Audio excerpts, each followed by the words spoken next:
right now. Okay. All right, so doing sort of a stealthy podcast here tonight at That Soul Restaurant. This is Helter Skelter, and I'm here tonight with my Detroit Players, MDP. We're just chilling over a couple of waters tonight. Yes. Anyway, we were having a great conversation earlier. We were talking about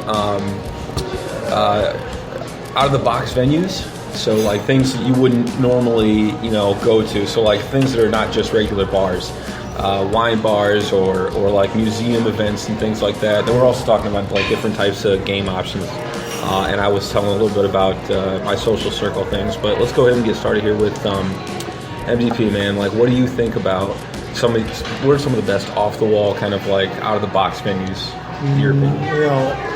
I think your wine tastings, we were kind of talking about that off air, and that's it's kind of a crossroads of a different cross section of people. You have the few times I've been, people tend to be a little bit more social because they're already kind of lathered up, and you get some of that young crowd, you'll get some of the business crowd. You can make social connections, and also do a little bit of gaming while you're there too. So for me, that's been a place that's been kind of good hunting grounds that a lot of guys they don't necessarily think about.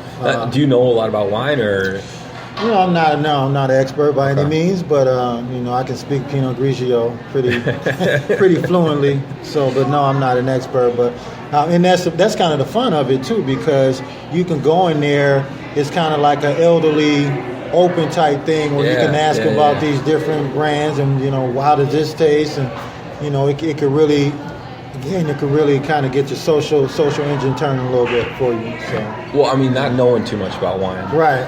What are some of the things you say about, like, what do you talk about with her? Like, what are some of the things that you can talk about? Even if you don't know too much about wine. What are some of the phrases and maybe stuff you? Well, you can ask about, is this this particular white wine? Is this a dry wine, or what? My most. It sounds really commonplace, but my go-to line is, what type of food would this go best with? Or, I do have a culinary background, so cool. Yeah, I can ask about different food selections, pairing up with different wines, and so that's awesome. Yeah, things like that, man. It's again, and you can sound genuine at the same time because. Again, you're just a novice, and I know I'm a novice with the wine, but I can pretty much tell people about some foods that are my go-to specialties and whatnot. So. That's pretty. All right, so like for example, like what are some food and wine pairings? Like some of the popular ones that you could use, like a steak and a red wine. That's pretty much basic. Right. Yeah. Okay. So like white wine and fish. White wine and fish. Right. Yeah, and there's certain rules that go with that too, but. Like I said, again, by me not being a wine expert, I can always say, well, you know what? Let me try this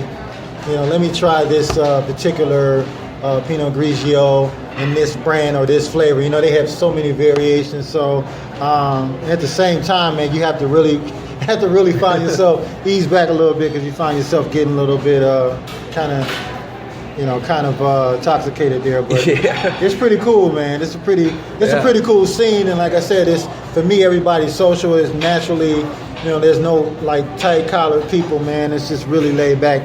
That's kind of where I find myself at home. There's little laid back areas, Right on, dude. Yeah.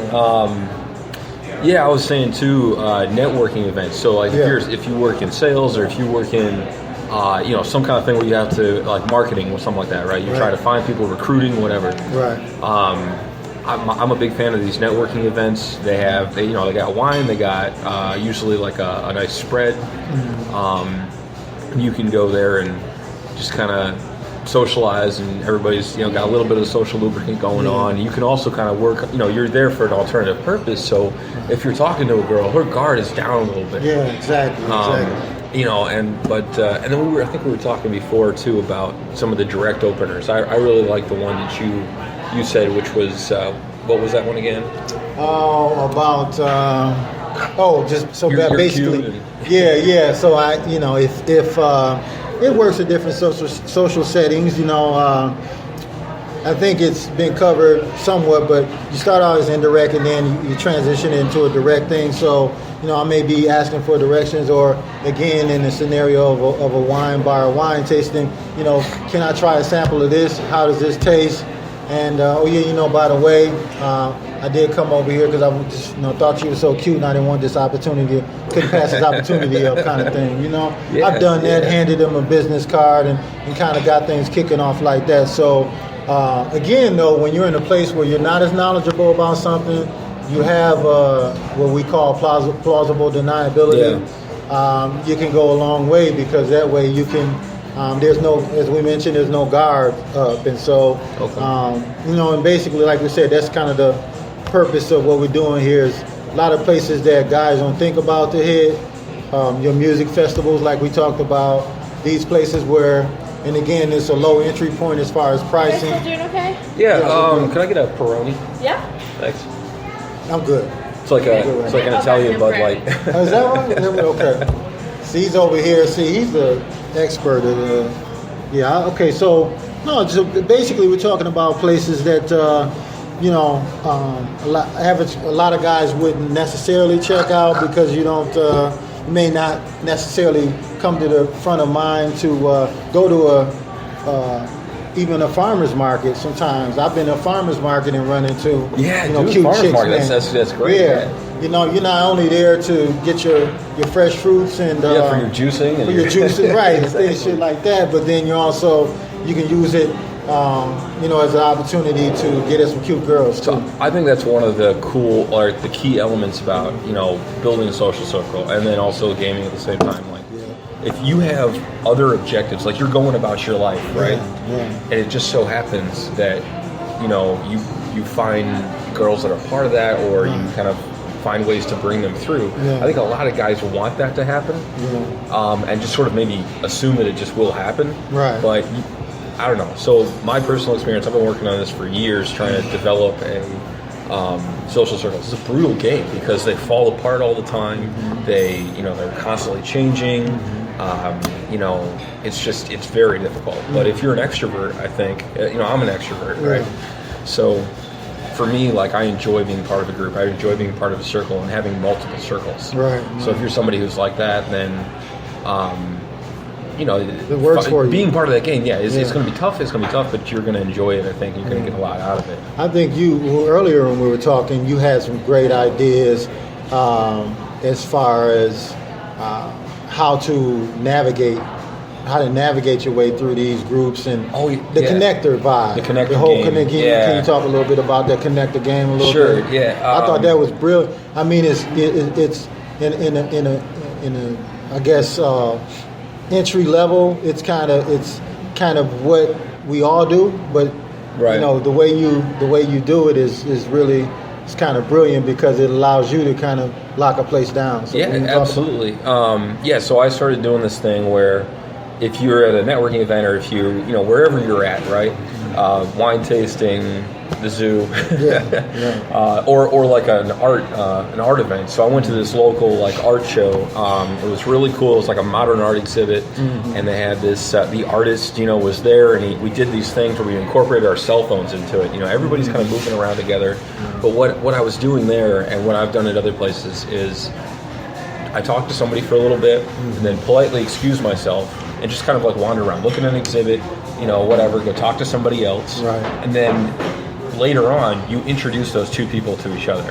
So if you see, person A walking by while you're talking to person B, you say, hey, come over here, and remember their names. You got to remember their names. Hey, come over here, talk to B. And then you connect those two people. Now, because of that connection, they remember you as the person who connected them, right? So if you start doing this more often, eventually you're going to be at, the farmer's market, right? And you're going to bump into this girl, and she's going to be like, oh yeah, I do this. And I'll be like, oh, I know this guy. Right. I met him over at this art thing. And she's going to be like, oh, cool. So now you've got the social proof, you're part of this crowd, And I've had people that I've done this with, invite me out to like parties and bands and stuff and concerts and shit. Yeah. Just because like they knew that I knew people that they knew, or they heard of me before, Right. So you're minimizing the degrees of separation while making connections, while practicing that, and also while, getting exposure. Yeah. So it's just... Yeah. No, not to interrupt. Just being and just being a social guy, just in general. And like you said, this is, I think to me that's just a great way to kind of make people, and also you can know these people for, you may have only spoken with them 10 minutes, but because you're able to introduce these two people from maybe different backgrounds or what have you, right? You seem as if you've worked the room, obviously, and you seem as if you kind of know the lay of the land, and that's what you, like you said, it's kind of, I don't know, it's just a great way to build a social circle, really on your own terms. Definitely. I thought was another thing that you were mentioning as far as, these people also start to invite you to different events, which just grows your social circle to a greater degree. Absolutely. So that's awesome, man. That's awesome. I think, okay, so we talked about farmers market. We talked about art and wine tastings. And that's another thing. I've been to a few art exhibits, but I think that's a great idea too, man. The modern art ones, man, are kind of cool because a lot of them are pretty interactive. Mm-hmm. So for there's this one thing. It was like this. It was like a giant black hole, in the wall. Okay. It was like a slit cut into the wall, right? Yeah. And it looks like I know where you think I'm going with this. I'm not going there. I thought so. I thought that's what you. I could have swore that's what you were setting up right now. I guess the words I used there kind of led you that direction. Yeah, big. Right. Yeah, it's big black slit. Right. Right. No. So anyway, I stick my hand to touch out what I think is going to be black fabric. Right. And it's not. It's an empty space. And I keep reaching my hand back there, and I keep going further and further into it. Wow. You can walk into it, man, and it goes. Right? It's this entire room is covered with this light-absorbing black microfilm, right? Wow. Thank you. Yeah. And you walk in, and it looks like you're looking at a pinhole camera. If you turn around and look out, and people who are standing there, if you walk 3 feet in, they can't see you. Wow. So, but anyway, it's really cool stuff like that, and it gets you talking. It makes people get out of their shell a little bit. So this girl and I had this long conversation. It was a dialogue, we had about like fear and how the thing, kind of made you confront your fear and stuff like that. And then we went into like how that could be used in applications for, patients and stuff like that in hospital, whatever. Right. She was like in the medical field, so we just started talking about that stuff. But the cool thing was, it was more of a dialogue than I've had with anybody else, or than I would usually have. Like if you're at a bar or something like that, it's going to be a little, you have to do that 30 minutes of where you're talking mostly and she's listening, just to kind of make her feel comfortable. Yeah. This was immediate, we're both discussing this interesting phenomenon that we experienced. So, and it's right in the moment. Yeah, it's right in the moment. It's not manufactured. It's natural, and that to me, that's kind of like that magical moment, quote unquote, where you are able to connect and you don't have to create an artificial connection. Right. And it's already there. And that's the great thing about if you're attending a music festival or a farmer's market, or like we talked about a wine tasting. These are all, you're kind of meeting people at in a mutual interest space where you both have a mutual interest, and you kind of go from there. Yeah. So I don't think those are great ideas, to begin with. So I know for me, like I told you before, I like to expand my social circle, and you've really given me some ideas. Yeah, man. It's just something that I really enjoy messing with. Even though like I'll just. It's brutal, it's a brutal game, and it's not something that came easy, but it's well worth it in the end, I think. So. Yeah, that's cool. We'll see if, I think also because of the area that we're in currently, we talked about there's a lot of things that's happening as the weather gets warmer. There's a lot of things that's happening outdoors. Starting to be a boozy paradise down here. Yeah, there you go. There you go. Our own little kind of personal one out here. So yeah, man, I'm really looking forward to the weather here as it starts to change, and the demographic that we are surrounded with. We'll see. I'm sure we'll have some more stories to relate to the fellas. So, yeah, me too.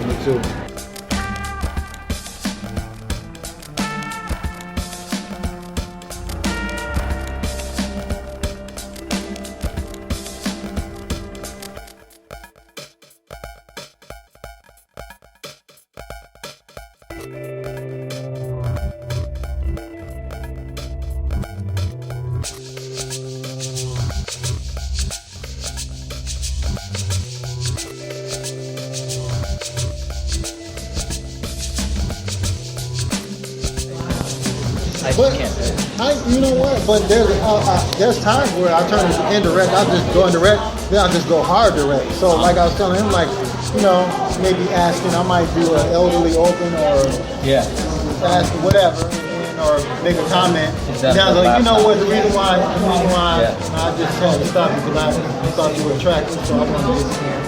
But the really hot girls that are attractive, sometimes you have to go. Right? Yeah, you have to go. You want them to know your intention. There's so many guys coming into them indirect, trying to pull some shit out of thin air. A lot of guys trying to take them out of thin air.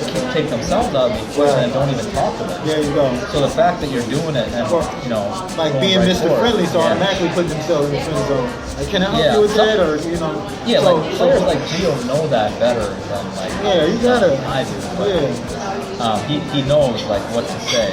But if you've noticed all Gio's approaches, they are so fucking indirect. It's not even funny. Well, that's what I'm saying. But does he do other stuff that transmits his intentions, like eye contact, just kind of like his basically his body language. He's a good-looking dude. I mean, he's at 40. So they kind of already opens him a little bit. I think him just being but I don't think he's overly good-looking. Okay. He just dresses okay, and he just continues the conversation and goes for it. And the fact that he goes for it and college girls aren't used to it is what gets him the most. I never got that. Most of his approaches, most of them are done. He doesn't get anything. 1 out of 10, maybe. Yeah, some of them are worse than the approaches I've 1 out of 20, maybe he's getting to get a number. But it's really that low. You're right. It's like literally 1 out of 20. But he doesn't get anything out of it. But that's real. It's realistic, and so I can tell his approaches are realistic because he's talking about. He's an older dude, and notice that. And that's the thing about it. If you're an older guy, you have to come. You can't come direct. You can't come direct because, and she just, you were hearing in the podcast, she was talking about how some guys are so, we already know, guys her age are so lame or shy. Right. Yeah. So we've been reading the same posts I have. Yeah. This chick right here, though, we're talking about the lady. Yeah, she was pretty. But also too, she's a waitress. She's maybe more. She feels more comfortable. There's people around. So yeah, she's shy. I mean, because waitresses are notoriously difficult to pick up while they're working, right? Yeah. And now I've done it, and I picked up bartenders, right? And I know you guys probably have too, but like. It's not. It just that has just almost like luck of the draw, a little bit. I mean, for me at least, maybe there's some guys who can really push it, but they're gonna feel more comfortable. But they're also gonna have that barrier, maybe, or I don't know, maybe that makes it easier. What do you guys think? Well, we got to get you out and do some approaches, man.